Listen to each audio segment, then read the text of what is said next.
Mission Impossible is everyone's favorite series where Tom Cruise runs real fast. And with the release of its 8th film, it's time to rank every Mission Impossible movie on this tier list. And believe me, some rankings are surprising. Mission Impossible Dead Reckoning is potentially the worst movie of this series. So, let's start with Mission Impossible. This is kinda crazy to rewatch having seen where the franchise went, because it's much more grounded, much more serious, and much more of a humble film overall. And it's a pretty good movie, but by no means perfect. Something it does very well is setting up the character of Ethan Hunt. This one film does a great job at explaining where Ethan found his strong ideals of protecting his team over all else. In the beginning, we're introduced to Ethan's first team: Jim Phelps, Claire, Hannah, Sarah, Jack, and Ethan himself. They all get along well, they seem like they actually care about each other, and they're ready to break into this place and steal back the knock list. But things don't go quite as planned.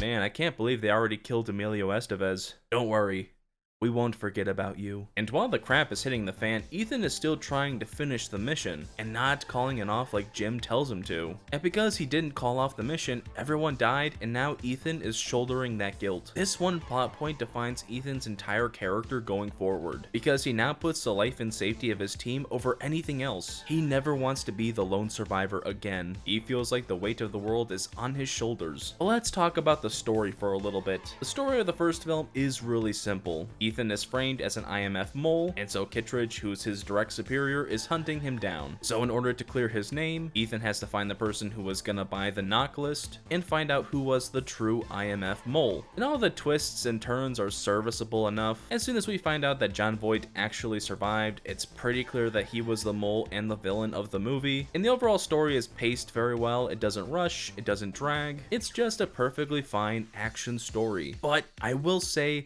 the characters are pretty weak. Besides Ethan himself and Ving Rhames' Luther, who is always the man, I don't think any of the other characters are particularly well written. Jon Voight is the biggest star in this movie besides Tom Cruise, so of course he's the villain. But Jim Phelps' motivation for selling the IMF information is so flimsy. He briefly mentions that he's not happy in his life and he wants to make a quick profit because there's budget cuts at the IMF and he's only making $60K a year, which nowadays, yeah, that kinda sucks, but in the 90s, that ain't bad. I mean, if you adjust it for inflation, that's over $100,000 now. This dude was making solid money, he had a beautiful wife, and he threw it all away because he's a movie character and this movie needs a villain. Jim Phelps is absolutely one of the weakest villains in this franchise. Your mission, should you choose to accept it, is to summon new champions, fight bosses in the arena, and earn rewards. I accept. I don't talk about games that much on this channel, but I had to talk about Raid Shadow Legends, because they're giving away a new legendary champion for free. Raid released some of their most creative champions yet, all of whom are based on the classic tale of Alice's adventures in Wonderland, and new players can get Alice for completely free. After using the link in the description, you can use code GETALICE to get Alice the Wanderer in the first 48 hours after downloading the game. This message will self-destruct in 5. I love Raid because I'm a collector, and there are so many cool champions out there. Some of my favorites are Blood Mask, Wagonbane, and El Hain. Who's one of the starting champions you get to pick? 4. If you haven't started playing yet, there's no better time than now. If you click the link in the description or scan the QR code, you'll get a starter pack with the epic champion Tagoar. And when you reach level 15, you'll get another starter pack with epic champion Fayne. These rewards are only available through my link or QR code. Oh no, make sure to use code GETALICE to unlock this limited edition Alice the Wanderer champion, and both new and returning players can find other promo codes for other rewards down in the description. 2. You can find me in Raid Shadow Legends under the name Another Nick, and you can join my clan named Another Clan. Self-destruct canceled. Phew! Thank you so much to Raid Shadow Legends for supporting this channel and for stopping that self-destruct. Now let's get back to the video. Jim's wife Claire also survives the beginning of the movie, but she's so forgettable. She has no real personality at all, and her role in the story is very strange, because the film hints at what could possibly be romantic feelings between her and Ethan, and even during the final confrontation, Jon Voight says, "Thou shalt not covet thy neighbor's wife."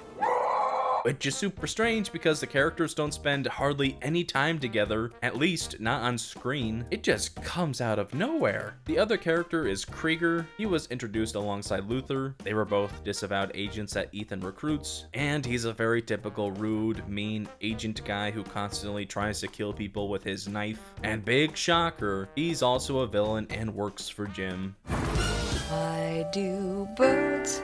While the characters are pretty weak, where Mission Impossible really succeeds is in its filmmaking. The directing, the editing, the style. It's all super unique and really sets itself apart from any other spy action film from the time. And the heist scene is this film's shining moment. Everything about it is so perfect. It has incredibly high stakes that Ethan details out before the heist. It has really great editing that constantly builds the tension. And it has this one shot that has been parodied a ton. And let's be real, it's iconic. Although I will be honest, when you watch the shot in full, it's not as cool because Ethan is swinging his arms around to keep balance and he looks like he's trying to fly. It's working! Despite its flaws, the first Mission Impossible is a solid action film with a great lead character and one incredibly fantastic action scene, so it's gonna have to go in B tier. Mission Impossible 2 is a very interesting film because it's vastly different from each and every other entry in this series. And while I think overall it's an enjoyable movie, it's just not a very good movie. Let's talk about the one crazy thing first, the style. All the different choices made, like the visuals, the directing, and even the score are completely bonkers. Mission Impossible 2 is maybe the most saturated movie I have ever seen. Anything with a warm tone ends up looking pinkish or red, like this sunrise or even human skin. I mean, look at this shot here. It looks like Ethan is on Mars. It looks like a very mid Matt Damon movie. I'm gonna dip this potato in some crushed Vicodin. John Woo directed this film. He's a director who's kinda known for more cheesier action films. And while I love Broken Arrow and especially Face Off, seriously, if you haven't seen Face Off, you need to, it's great.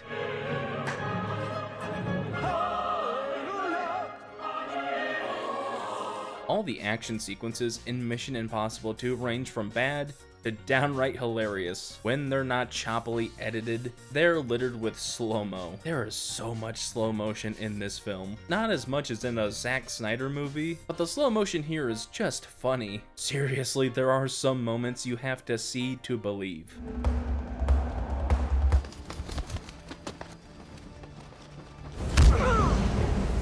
I really want to talk about the one shot with the birds because, like, come on, look at this. It's both appalling and the most beautiful thing I have ever seen. One super controversial thing I'm going to talk about with this movie is the score. Look, I love Hans Zimmer's work. Interstellar, The Lion King, Dune, frickin' Dune. He has released banger after banger, but his Mission Impossible 2 score is not very good. It's a very strange electronic rock score with some moments that sound ripped right out of Gladiator.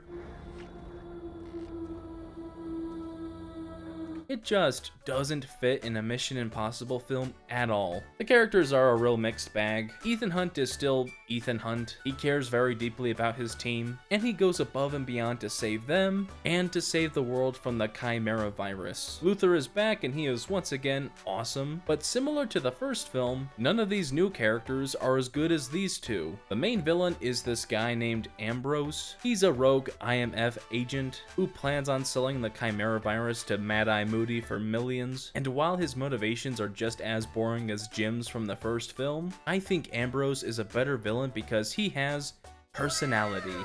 He's a bit of an over-the-top, crazy type of villain, so while Ambrose isn't a great villain, he's more than serviceable. But one character I really don't care for is Naya.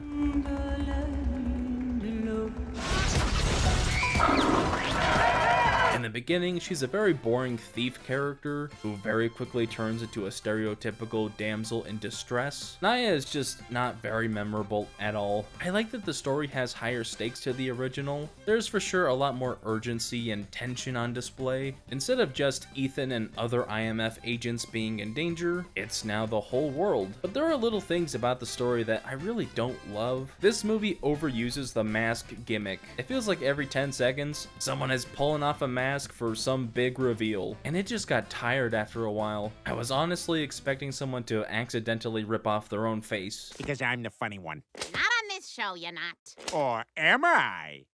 Mission Impossible 2 is a very 2000s movie, with its music, its style, its action scenes, and even its opening title sequence. And while I really appreciate that aesthetic and think it makes for a fun, silly, extremely goofy movie, it doesn't really work for Mission Impossible, and this is easily one of the worst entries. So I'm putting it in C tier. Mission Impossible 3 is easily the best film in this series so far, and a lot of that is due to its villain Owen Davian, an arms dealer played by the late great Philip Seymour Hoffman. And Davian is a fantastic villain because he really is the perfect antithesis to Ethan Hunt. He is just evil through and through. Where Ethan tries to do as much good as possible as he can without harming innocent lives, Davian gets enjoyment out of causing pain. The opening scene where he interrogates Ethan over the location of the rabbit's foot is the perfect example of this. He says things so matter-of-factly, and threatening to kill Ethan's wife doesn't even faze him.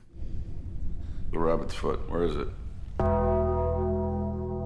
And this character would be nothing without Philip Seymour Hoffman. He gives such a cold and calculated performance, but his sudden outbursts of emotion make an already scary villain even more terrifying. But the best part of Davian is the fact that he fills this story with so much tension. Because he goes after Ethan Hunt personally and kidnaps his wife, it creates a much more character-driven story. And because Davian only gives Ethan a couple days to find the rabbit's foot, it creates this really engaging race against time storyline that makes the entire second half of the film super intense. Davian also really tests Ethan. He's a character who always struggles between finishing the mission and saving those closest to him. And that's more true in this film than ever before. Also, Tom Cruise gives a crazy good performance. I mean, look at this man.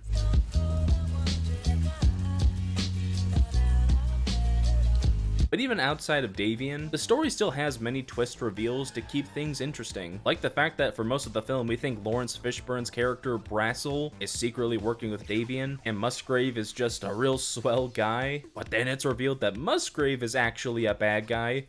Whoa! That was actually a pretty solid twist. I mean, I didn't see it coming. And while not nearly as memorable as Davian, Musgrave is still a solid secondary villain. And unlike any other villain we've seen so far, his central motivation isn't just money. Money! Musgrave is a warmonger who wants America to be engaged in open war. So he's helping Davian sell the rabbit's foot in order to get the government to start a global conflict. It's not the strongest motivation in the world, and in terms of this part of the story, the script is a little iffy, but still, it's a break from the norm, so it's worth mentioning. Mission Impossible 3 was directed by J.J., built at Star Wars and Star Trek, Abrams, and visually, the film is a real mixed bag. A ton of the action sequences are super engaging, intense, and creative, like the bridge shootout, or the Shanghai Leap, or the final bare-knuckle brawl between Ethan and Davian. I've been roaming around, always looking down. But a ton of these fast-paced moments suffer from action trends from the time. There are tons of quick cuts, tons of shaky cam, and a bunch of flashing lights. This movie can be genuinely disorienting, and I sometimes couldn't really tell what was happening. The cinematography is also crazy. I don't know if I love it or not, but everyone is super overblown, and there is some really harsh lighting and really deep shadows. Like there's one moment where Luther kinda disappears altogether. And speaking of Luther, MI3 has maybe the strongest supporting cast of the series so far. It really feels like the film made the effort to make Ethan's team more like actual people and give them actual personalities. Declan and Zen aren't great, but they have a couple scenes together where they seem like actual living beings. We see how much the friendship between Ethan and Luther has grown, although, oh my goodness, they gave Luther one of the absolute worst lines in all of cinema.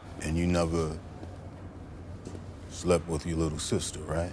Why the fuck would he say that? Mission Impossible 3 also introduces Benji, played by Simon Pegg, and while he isn't really in the film much, he becomes one of the most beloved characters of the series, so I wanted to mention him. Overall, the third Mission Impossible is a pretty darn good movie. It has some exciting moments, some solid character stories, and a great main villain. It's gonna have to go in A tier. Mission Impossible Ghost Protocol. This is the first of what I would refer to as the modern Mission Impossible films. In terms of style, story, and just about everything else, the original 3 mission films feel completely different from one another. But Ghost Protocol is so good, it set the gold standard for what the Mission Impossible franchise would be going forward. Let's talk about the new team first. Ethan, Benji, Jane, and Brant all have a very interesting interesting team dynamic, they have tons of chemistry with each other, but they're all also entertaining on their own. Ethan is, well, Ethan. His character remains consistent with the previous installments, but he also received some character development. We learn that in between movies, Ethan's wife Julia is no longer in the picture. For most of the runtime, we think she died, but at the end it's revealed that Ethan's lifestyle simply doesn't work with a wife and they separated.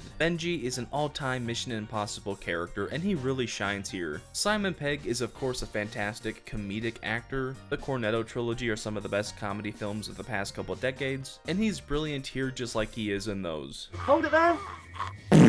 Jane is a pretty compelling character. In the beginning of the movie, we see her witness the man she loved get gunned down, so she's a lot more personally ingrained into the story as the team tries to find the assassin who killed him. And it creates this dynamic where she has to put her own personal feelings aside for the sake of the mission. And then there's Brandt, played by Jeremy Renner. He is easily one of the best characters in this franchise, because he can be extremely funny at times. Next time, I gotta seduce the rich guy. But he also has a compelling story of learning to forgive himself. Brandt blames himself for Ethan's wife's murder because he was responsible for her protection. So he has this really good character arc of learning that when you're in the field, these things are gonna happen and you have to learn to move on. But after the reveal that Ethan faked her death, it kind of makes his whole story feel obsolete now. So I'm really not a fan of that. The area where Ghost Protocol shines the most is in its director Brad Bird. You may know some of his movies like The Iron Giant, or The Incredibles, or Ratatouille, and he brings a lot of that fast-paced style to this Mission Impossible film. A lot of these big action set pieces are incredibly exciting, hyper-paced, and shot incredibly well. But the one action scene in particular I want to talk about is of course the Burj Khalifa scene.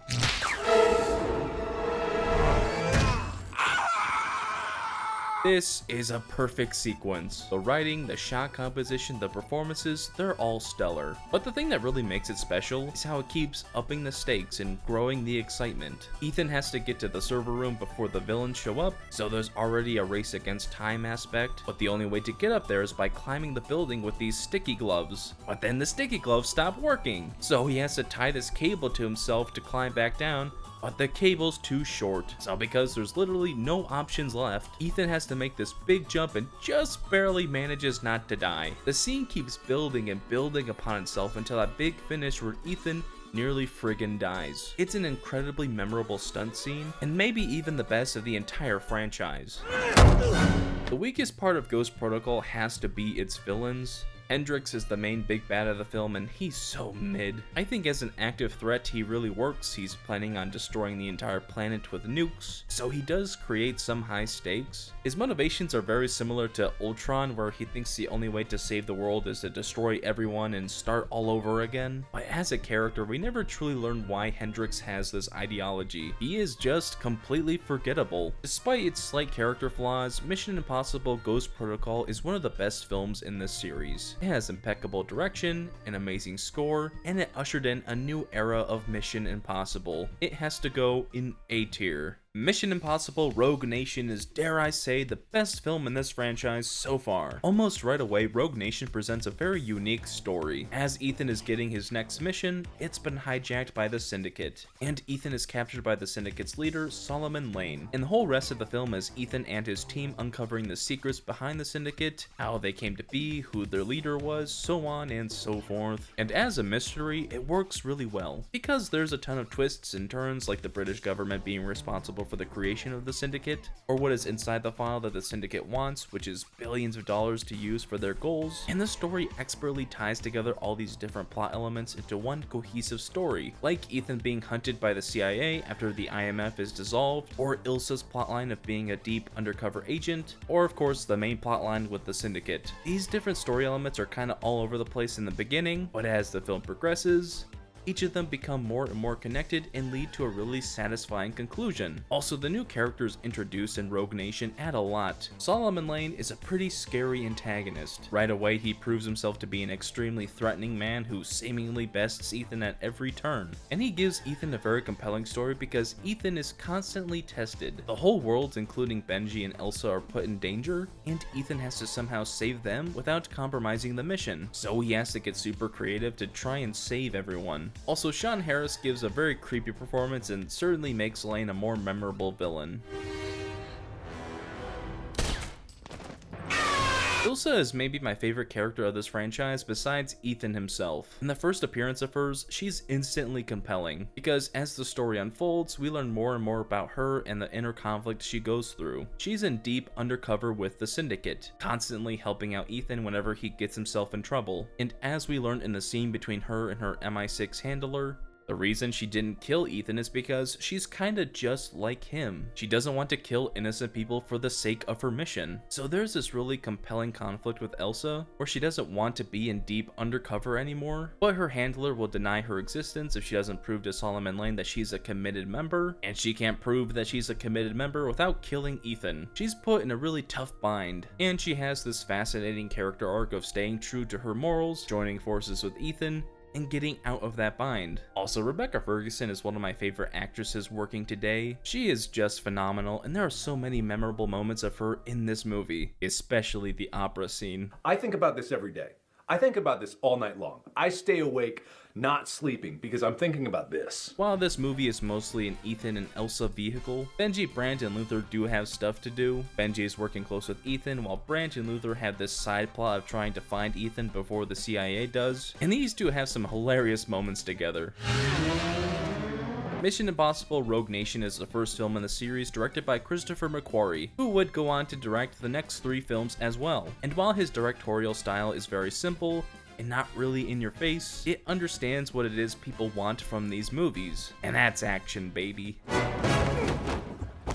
All the action and heist sequences are truly incredible, and McQuarrie filmed it all in a way to where you can clearly see everything and appreciate the impressive stunt work on display, because like all mission films, there are some really cool stunts. Like Tom Cruise holding onto the side of the plane, or Tom Cruise holding his breath underwater for 6 minutes, or Tom Cruise doing whatever the hell you call this to save Rebecca Ferguson. And all the action sequences are very reminiscent of the ones in Ghost Protocol, because they build and build upon the tension, they also keep you second guessing yourself, and they completely absorb you into this story. I really didn't remember liking Rogue Nation this much, but man is it incredible. It's pretty much a perfect Mission Impossible film, so it's going to be our first S tier. Mission Impossible Fallout is a direct sequel to Rogue Nation, and it's all the better for it. It follows up the story and themes of Rogue Nation by giving Ethan Hunt a full personal character arc. In Ethan's opening dream sequence, we understand what he's going through. He feels a lot of guilt. He's starting to seriously doubt his line of work, thinking that he's hurting the people closest to him more than he helps. It's so important to Ethan to protect the ones he cares about, to protect innocent life, and to not compromise his own beliefs for the sake of the mission. However, these ideals are heavily tested, with his guilt over how his life affected Julia, with how the plutonium got away because of Ethan's inability to sacrifice Luther, and with his work with Agent Walker, who's willing to do absolutely anything for the mission. Ethan's doubts grow so much that he even says that maybe he should have walked away and let the world's safety be someone else's problem, but his friends remind him that Ethan's ideals of protecting his loved ones are what make him the right man for the job. When he saves them, he saves everyone. It's a beautiful character arc that both fits for and challenges our lead character, and Ethan's arc works so well because he has 2 great villains to challenge him. Solomon Lane and especially August Walker are some of the best villains of this entire franchise. Lane completely hates Ethan. He wants revenge for Ethan catching him in the last film, and he's trying to get revenge by targeting those Ethan cares about, namely Julia, and he's just as evil and vicious as he was in Rogue Nation. But August Walker is the real standout. Twist villains are something that are hard to pull off in movies, because making a random secondary character the secret ultimate evil almost always feels underwhelming and kind of disappointing. But Fallout is able to get around this by showing Walker is already antagonistic to Ethan. They both fundamentally disagree about how to go about their missions, and there are scenes of Walker trying to create distrust between the American government and Ethan Hunt. This makes Walker's twist reveal as John Lark make sense, and it's revealed early enough to have an entire half of the movie with him as the lead villain. And it's so funny that the movie's like, he's a two-faced liar, so they give him the Harvey Dent treatment. We are absolutely cooked, chat. GG. As a villain, he really works. Him and his apostles believe the only way to achieve world peace is by wiping the slate clean and destroying everything. Walker, being a guy who will do anything for the mission, perfectly fits his personality, and we can see that both when he's posing as a good guy and after he's been revealed as John Lark. Also, he's an incredibly threatening villain because he nearly succeeds, and yeah, getting the guy who played Superman to play him makes him really physically intimidating. The story and character arcs are all fantastic, but let's be real, the action sequences are all peak, and the real reason why we watched this movie. Every sequence is excellently crafted, and feels real because of the impressive stunt work on display. The Halo jump is impossibly cool and well filmed, the bathroom fight features some of the best choreography of the series, some well-timed comedy, and of course, Fallout has the longest, most impressive run of Tom Cruise's career, and the climax has some crazy helicopter stunts, some well done hand-to-hand fights, and one epic final boss fight on this rocky cliff. The action in Fallout is incredible, and you have to praise Tom Cruise here. The man flew helicopters, jumped out of a plane, and broke his ankle for this movie. Honestly, the only bad part about Mission Impossible Fallout is that they made 2 more films that couldn't possibly live up to it. It's peak, and it's where the franchise peaked. It's an easy triple S tier movie. Mission Impossible Dead Reckoning Part 1, Mission Impossible Dead Reckoning is potentially the worst movie of this series. But there are still some things about it I enjoy, like the Entity. A lot of people hate an AI being the big, final, ultimate villain of the series, but I think it makes sense.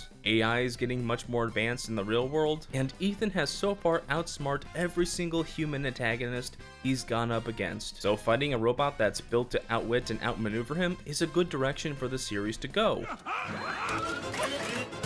The only bad part about this villain is Gabriel, who's the Entity's little helper guy who does its will. They shoved a bunch of new history between Ethan and Gabriel into this movie, and it feels incredibly ham-fisted. And because he's just a goon, he himself doesn't really have any agency, so Gabriel winds up forgettable. But the other characters are much better. The Entity works as an antagonist for Ethan because it is specifically going after those he cares about. And because of this, Ethan is suffering. He wants to do right, he wants to kill the AI so it doesn't wind up in the wrong hands, but he also wants to protect his team. And this dynamic evolves when the Entity forces Gabriel to kill Ilsa, which is a truly heartbreaking scene. Ethan's worst fear comes true, and from that point forward, he now has to battle his own feelings of revenge and keep Gabriel alive instead of killing him. It's a new challenge for Ethan to overcome, and it made me much more emotionally invested in the last act. The other characters are once again great. Benji and Luther are pretty much the same. Ilsa is kind of only in this movie to die and to get Ethan the first half of the key, but at least her characterization is consistent. She died trying to protect Grace, trying to protect an innocent life, and she went out like a champ. Grace is the new main character, and I'm gonna be honest, I kinda love her. She's a very different character, a more selfish thief character who only looks out for herself, but she has a very well written character arc of learning to trust Ethan and the IMF, and finding a place in the world where her life can matter. And Haley Atwell is having a lot of fun in this movie. A lot of the shenanigans her character goes through in Dead Reckoning are fun because of the chemistry between her and Tom Cruise. Mission Impossible 7 suffers from 2 major issues: pacing and storytelling. Honestly, when compared to the other films in this series, Dead Reckoning is just kinda boring. It's 2 hours and 40 minutes long, but it's only one part of a 2-part story. There just simply isn't enough story for that runtime, so it has to stuff the movie with these big action set pieces that go on forever. On first watch, the car chase and the ending train sequence aren't that bad, but man, on rewatch they drag on and on and on. They're not awful, they're very well crafted and have some fun bits, but they completely tank the pacing of the story and slow everything to a grinding halt. Also, the exposition dumps are terrible. Every mission film has some exposition, it's unavoidable, but the previous installments knew how to balance those info dumps with more engaging storytelling. But since Dead Reckoning has to dump so much info to the viewers, there are so many scenes of characters explaining who that person is, how the entity came to be, what they need to do for the mission, blah blah blah. It makes the story so much less engaging, and when you couple that with the awful pacing, it leaves you bored and tired. It's honestly kinda similar to Transformers Age of Extinction, where both movies are very long, have awful pacing, and overly convoluted stories. We've got a pre-existing juvenile foundational relationship. Statute 2705-3.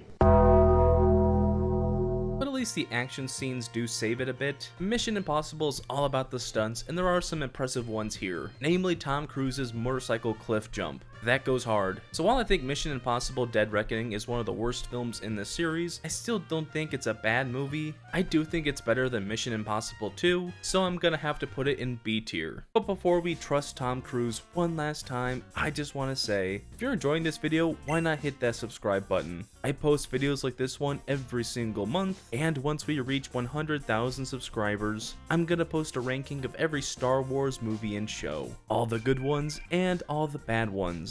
So if you want to see that, make sure you're subscribed. Now let's move on to Mission Impossible: The Final Reckoning. There was a ton of hype behind this movie, and man, did Tom Cruise, Christopher McQuarrie, and everyone else deliver the goods. But I don't want to spoil the movie for anyone, so there are no spoilers from here on out. The biggest problem I saw people have with The Final Reckoning is the pacing, more specifically the first hour. Some people say it's slow and boring and dull, but I wholeheartedly disagree. The first hour is necessary for explaining where Ethan and the other characters have been since the 2-month time jump, how dire the situation really is, and how they're going to stop the entity. You need that foundation in place for the later 2/3 of the movie, and man, do the later 2/3 rock. The Fitness Gram Pacer test is a multi-stage... The tone they achieved for The Final Reckoning is so perfect for a final entry in a franchise. It is completely dire. There's this overwhelming sense of dread smothering every scene. Ethan and the other characters are fighting tooth and nail to stop the entity from getting access to all the world's nukes, and you will keep asking yourself how they could possibly stop the entity